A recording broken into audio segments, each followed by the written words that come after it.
안녕하세요, 선생님입니다. 기계 공작 파트 세 번째 밀링 가공입니다. 밀링 가공도 기계 공작 파트에서 출제 빈도수가 높은 내용 중에 하나입니다. 기출문제 분석을 토대로 중점적인 내용을 강의하도록 하겠습니다. 밀링 머신은 밀링 커터라는 공구를 회전시켜서 테이블에 고정한 공작물을 절삭하는 공작 기계입니다. 밀링 머신의 정의, 개념에 대해서도 기출문제에 한번 출제가 되었었는데요. 꼭 확인하시기 바랍니다. 이 밀링 가공을 할 수 있는 종류는 여러 가지가 있는데 가공 종류에 대한 내용도 기출문제에 많이 출제가 됩니다. 그래서 평면 가공, 면을 절삭하는 가공, 그리고 계단 가공, 단 가공, 그리고 홈을 내는 홈 가공, 엔드밀을 사용하겠죠. 그리고 드릴을 이용해서 구멍을 뚫는 가공, T-홈 커터를 이용해서 T-홈 가능이 가능하고요. 더브테일이라고 해서 더비테일이 아니고 더브테일입니다. 더브테일 가공도 가능합니다. 또 엔드밀을 이용해서 이런 곡면을 나타내는 곡면 절삭이 가능하고요. 그리고 뚫려져 있는 구멍을 넓혀주는 보링 가공도 가능하게 됩니다. 밀링은 여러 가지 형태의 공구를 사용해서 절삭을 하기 때문에 아버라고 하는 부속품을 꼭 알고 계셔야 합니다. 그래서 밀링 머신 부속품 중에 아버와 콜릿이 있는데요. 콜릿은 전 시간에 선반 가공할 때 콜릿 척에 대한 내용을 설명드렸었죠. 밀링에서는 엔드밀이나 드릴을 고정시키기 위해서 사용하는 부품입니다. 그래서 지름이 작은 드릴 날 같은 경우는 이 콜릿 척에 설치를 해서 이 콜릿을 다시 아버에 부착한다든지 공구대에 부착해서 사용하는 그런 역할이 되겠습니다. 아버는 공작기계에서 절삭 공구를 부착하는 작은 축을 이야기합니다. 그래서 왼쪽 끝이 이렇게 테이퍼가 지어져 있는 걸 확인할 수가 있죠. 이런 밀링 머신의 종류도 상황에 따라서 여러 가지 밀링 머신이 있습니다. 시험 문제에도 가끔 출제가 되는데요. 우리가 가장 많이 가공할 때 사용하는 공작 기계가 수직 밀링 머신이 되겠습니다. 주축이 테이블 면에서 수직한 방향으로 설치되어 있는 가장 기본적인 범용 밀링 머신이죠. 그래서 그림을 보면 여기가 이제 테이블 면이죠. 그거와 수직하게 주축이 서 있는 그런 수직 밀링 머신이 되겠습니다. 다음 수평 밀링 머신은 테이블 면과 평행하게 이렇게 수평으로 설치되어 있는 것이죠. 수직 밀링 머신은 공구가 이렇게 세워져 있다고 보면 되고요. 수평 밀링 머신은 이렇게 공구가 옆으로 누워져 있다고 보시면 되겠습니다.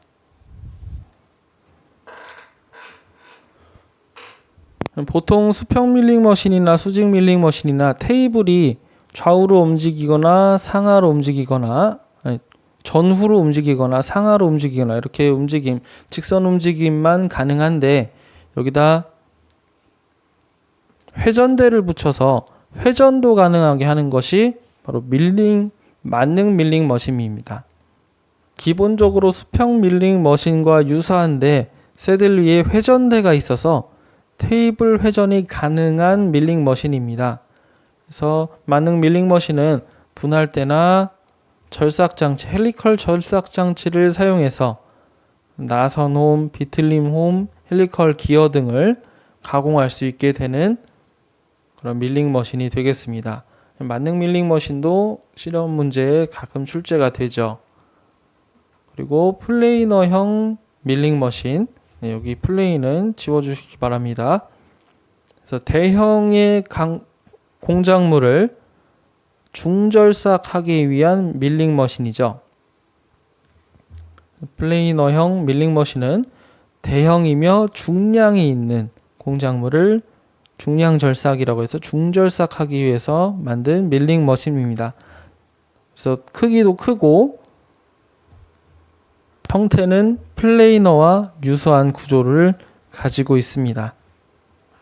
그래서 플레이너형 밀링 머신도 시험 문제에 자주 출제가 되고요.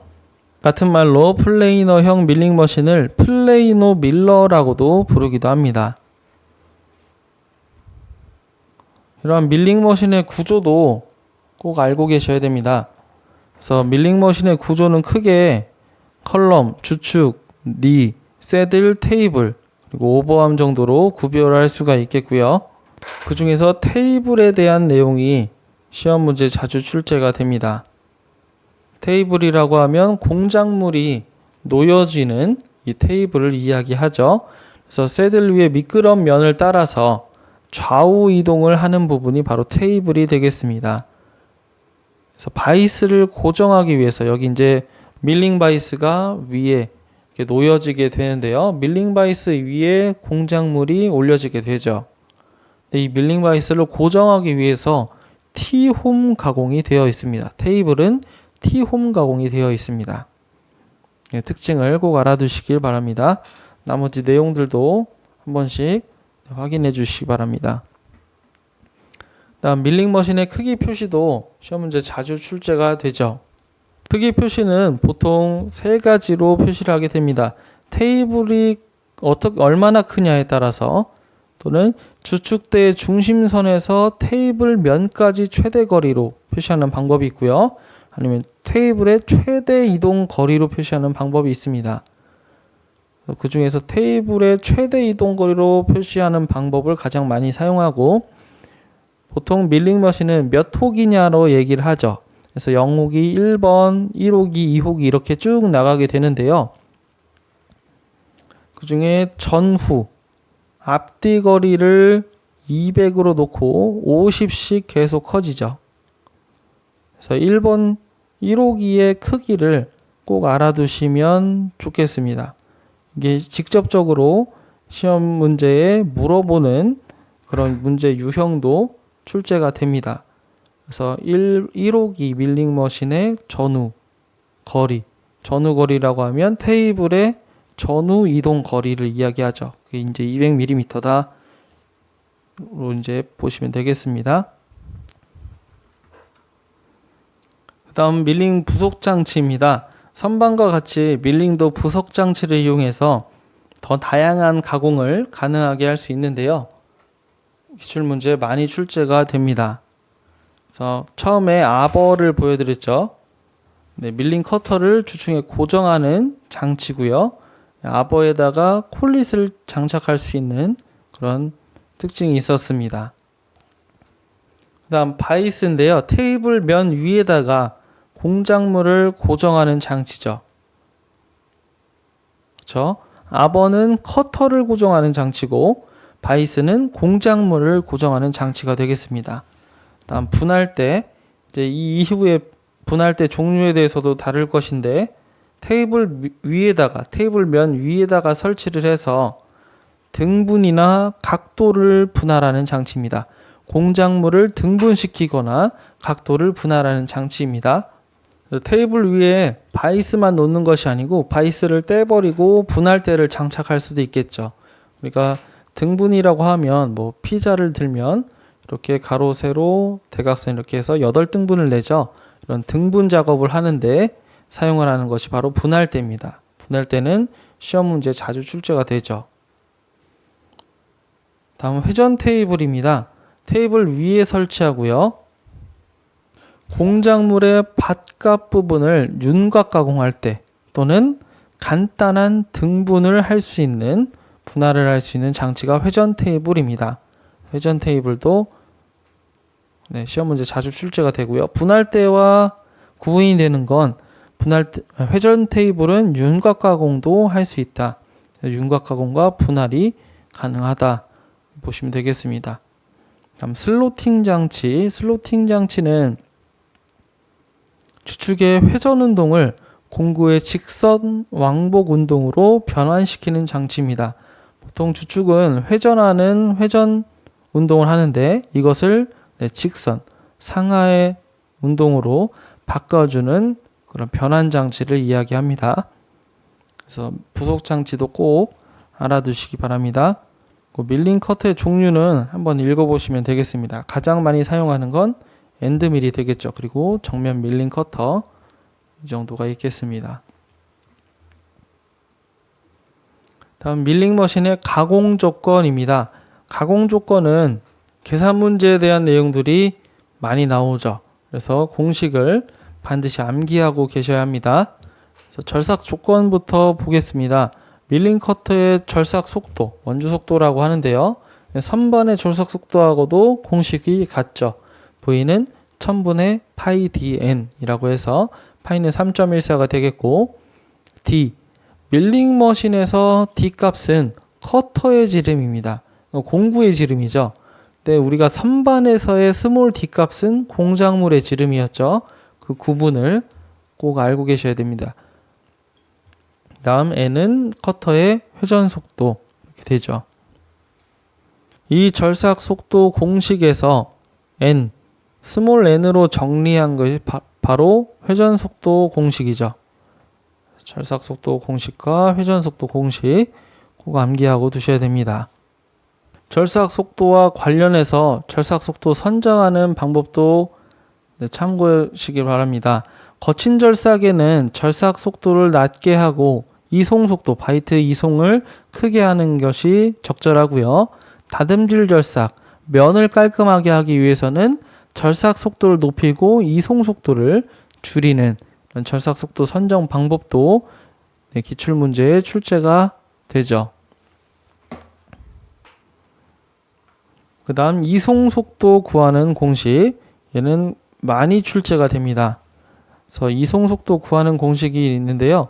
이송 속도라고도 하고 밀링 머신이니까 이송에 관련된 건 테이블과 관련이 되겠죠. 테이블이 얼마나 빠르게 움직이냐에 따라서 공작물 이송이 달라지는 거죠. 그래서 테이블 이송량이라고도 합니다.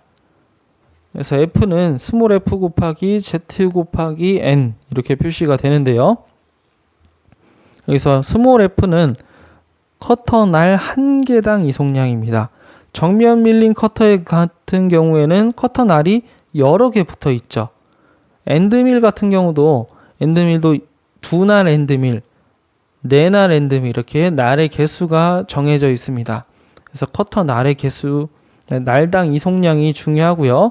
Z는 커터 날의 개수가 중요합니다. 그리고 스몰 n은 회전수죠. 회전 속도. 이 스몰 n을 회전 속도 공식을 이용해서 파이 드분의 1000V 이렇게 해서 나타낼 수도 있죠. 그럼 이송 동력과 단위 시간당 절삭된 칩의 양은 참고하시면 되겠습니다. 밀링 머신에서는 절삭 방향이 중요한데요. 절삭 방향도 꼭 알아두시길 바랍니다. 절삭 방향도 기출문제 많이 출제가 되죠. 두 가지 상황을 한번 보겠습니다. 검은색이 이제 위에서 본 그림입니다. 1번 상황을 보죠. 위에서 본 공작물, 네모난 공작물이 있고요. 파란색은 이송 방향입니다. 공작물이 테이블에 고정돼서 테이블이 위에서 아래로 이렇게 내려가는 것이고, 빨간색은 이제 공구죠. 엔드밀. 엔드밀은 시계 방향으로 계속 회전하고 있다고 했을 때 엔드밀 위쪽에서 아래 방향으로 이렇게 내려보죠. 그러면 얘는 엔드밀은 이렇게 위로 올려치는 회전이 되고 이송 방향은 아래로 내려오는, 그래서 상향절삭이 되는 것을 확인할 수가 있고요. 2번 같은 상황에서는 반대로 돼 있죠. 테이블이 아래에서 위로 이제 이송 방향이 달라져 있죠. 회전은 똑같은데요. 회전 방향은 똑같은데 이렇게 보면 이송 방향과 회전 방향 이렇게 가는 회전 방향이 같은 방향이 되죠. 그래서 하향절삭이 됩니다. 그래서 1번 상황은 상향절삭, 2번 상황은 하향절삭. 그래서 밀링 가공에서는 상향절삭과 하향절삭이 반드시 고려가 돼야 됩니다. 이 둘의 절삭 방법에 따라서 장점과 단점이 나뉘기 때문인데요. 그래서 이송 방향과 회전 방향, 공작물 절삭 방향이 서로 반대인 것을 상향절삭이라고 하고, 이송 방향과 공작물 절삭 회전 방향이 같은 방향인 것을 하향절삭이라고 합니다. 보통 공구가 이렇게 위로 올려친다라고 해서 상향절삭이라고 하고, 공구가 이렇게 내려친다라고 해서 하향절삭이라고 이렇게 쉽게 외우는 방법도 있습니다. 그래서 이송과 회전 방향이 서로 반대인 경우 상향절삭, 서로 같은 경우 하향절삭. 그래서 둘의 장단점을 한번 살펴보죠. 위로 올려치기 때문에 상향절삭 같은 경우는 기계에 무리가 가지가 않습니다. 근데 커터날이 한 번에 끝에 가서 많은 양을 깎기 때문에 커터날의 충격이 조금씩 가서 많이 깎기 때문에 충격이 덜하죠. 그래서 갑작스러운 충격에 부러질 염려가 없는 장점이고요.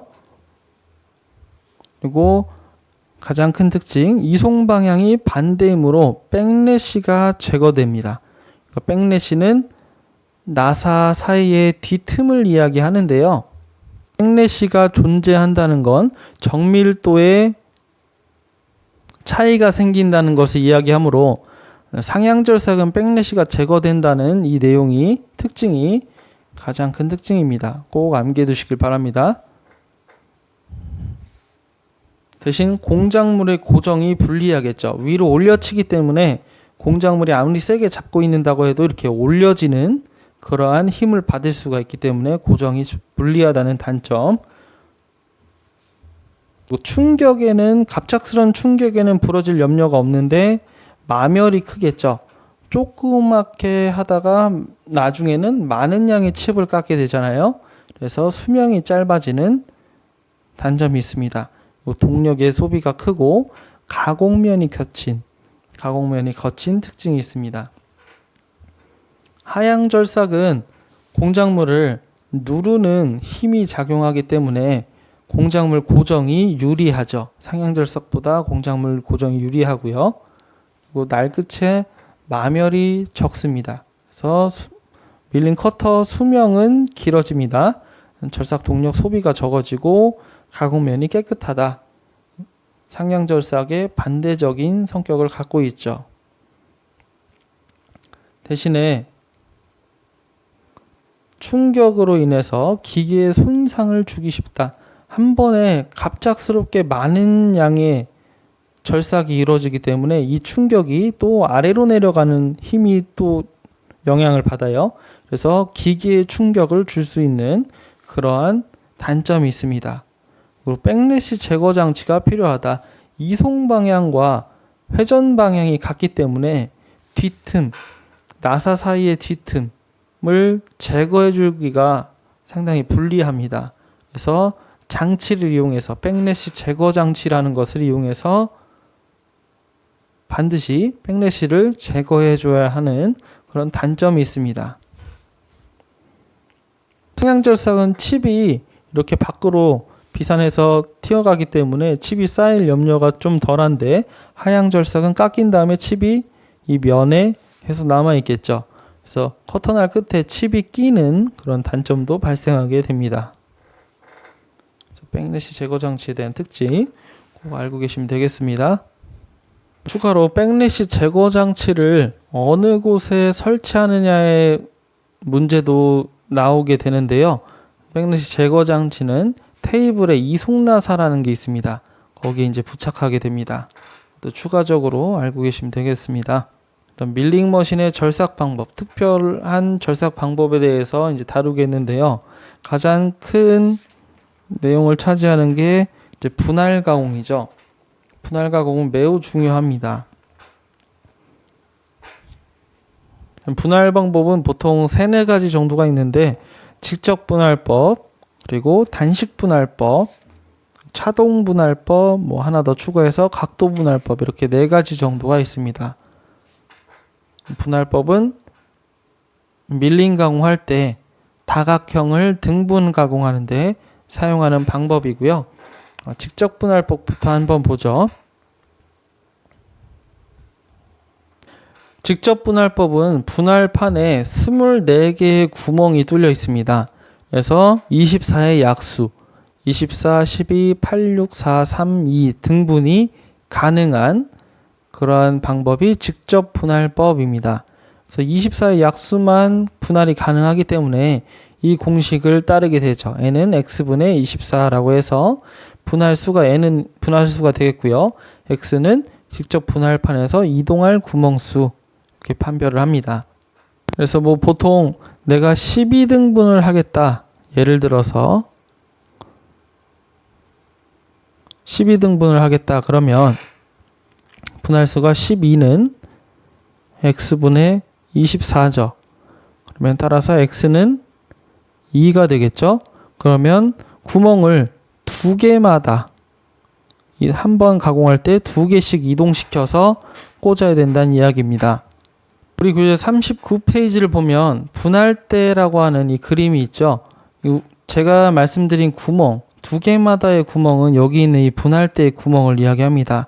지금 이 그림은 단식분할법 그림이긴 하지만 분할대, 얘를 회전시킴으로 인해서 여기 있는 이 분할판이 크랭크가 돌아가게 되는 것이죠.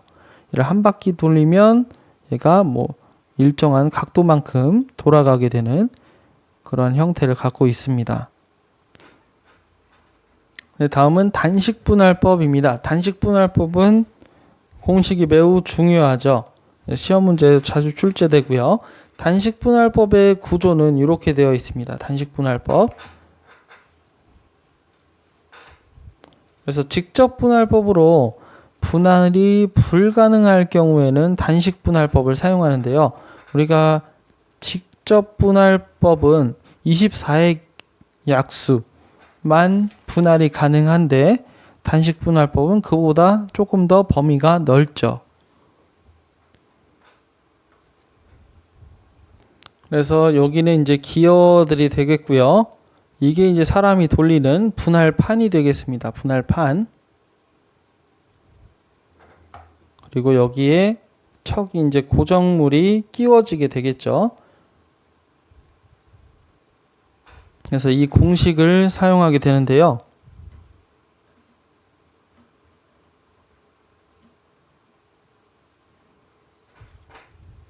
공식을 한번 보겠습니다. n은 분할 크랭크의 회전수고요. h는 분할판의 구멍수, 스몰 h는 크랭크를 회전시키는 분할판의 구멍수. 그러니까 크랭크 회전시키는 분할판이라고 하면 이걸 얘기하는 것이죠. 그리고 라지 n은 가공물의 등분수, 그리고 40. 보통 n은 라지 n분의 40. 이 공식을 사용합니다. 해석할 때는 이 파란색 공식을 사용을 하게 되죠. 그래서 예를 들어서 우리가 원주를 13등분한다 라고 하면 이렇게 계산할 수가 있습니다. n은 스몰 n은 라지 n분의 40이라는 공식이죠. 원주를 13등분으로 단식분할한다 라고 하면 13등분이니까 등분수를 아래다 써주는 거죠. 그렇죠? 얘를 이제 가분수로 나타내 보면 3과 13분의 1 이렇게 되죠. 그런 다음에 이제 해석을 해야 됩니다. 여기가 이제 라지 h 자리죠. 라지 h 분할판의 구멍수. 다시 얘기하면 구멍 열의 수라고 볼 수 있습니다. 구멍 열이라고 표현을 합니다. 그리고 스몰 h는 크랭크 회전시키는 구멍 수죠. 문제에서는 보기에서는 13 구멍 열에서 3회전에 한 구멍씩 이렇게 이동을 시킨다라고 표현을 해요. 그래서 이렇게 표현하는 걸 받아들이셔야 합니다. 이렇게. 그래서 13이라고 하는 건 구멍열, 분모에 해당하는 건 구멍열, 그리고 가분수 왼쪽에 해당하는 건 회전, 그리고 분자에 해당하는 건 몇 구멍씩 회전하느냐. 그래서 분할 크랭크의 구멍수 이렇게 표시를 하는데요. 우리가 이제 단식분할법을 하는 그런 분할대의 종류들을 보면 브라운 샤프트형, 신시내티형, 미러키형이 있습니다. 근데 거기 있는 분할판의 구멍수가 규격화되어 있어요. 여기 있는 분할판 구멍수로 네, 계산을 해야 됩니다. 근데 여기에는 13이라는 구멍을 갖고 있는 분할판이 아예 없죠. 그러니까 여기 있는 이 방법으로는 할 수가 없고요. 얘 배수를 다 해봐서 39가 있죠. 3을 곱한 게 120. 분자와 분모를 똑같이 곱해도 다름이 없죠. 얘를 다시 가분수로 표현해 보면 39분의 3 이렇게 됩니다. 그럼 얘를 다시 해석을 해보자면 39 구멍열에서 3회전에 3구멍식으로 이렇게 표현할 수가 있겠죠. 그래서 구멍열에 대한 39는 여기 구멍열을 표현한 것이고요. 그리고 3회전이라고 하는 건 앞에 이 3회전을 이야기하는 것이고 3구멍식이란 얘기는 분자를 이야기하는 겁니다. 13이라는 단어는 없고 39에는 신시내티형이 하나가 있네요. 그래서 이렇게 표현하는 게 맞습니다. 문제에서는 우리가 어떻게 준비를 해야 하느냐, 단식분할법 계산하는 문제가 나왔다 라고 하면 되게 어려워하세요. 네, 이렇게 계산해서 보통 보기에는 이런 보기를 나눠줍니다. 한글로 풀이된 보기를 나눠줍니다. 그래서 그거에 맞게 분모를 맞춰서 일단 계산을 해놓고 보기와 대조해서 맞는 보기를 찾는 방법이 수월하겠죠. 그래서 요 분자, 이 가분수를 해석하는 방법을 꼭 연습해 주시기 바랍니다. 다음 차동분할법, 각도분할법은 참고해 보시고요. 더브테일 가공입니다. 더브테일 가공에 대한 내용도 이 최소 거리를 구하는 공식을 묻는 문제가 가끔 출제가 되죠. 더브테일은 두 핀 간의 최소 거리가 중요합니다. 스몰 x라고 해서 그래서 이제 b는 더브테일의 폭, 이 최대 폭을 이야기하고요. 그리고 스몰 d는 공구의 지름을 이야기하고, 다음 알파는 한쪽 더브테일의 각도를 이야기하죠. 그래서 코탄젠트를 이용해서 이렇게 계산을 할 수가 있습니다. 이 공식도 꼭 암기해 주시길 바랍니다. 이상으로 마치겠습니다. 감사합니다.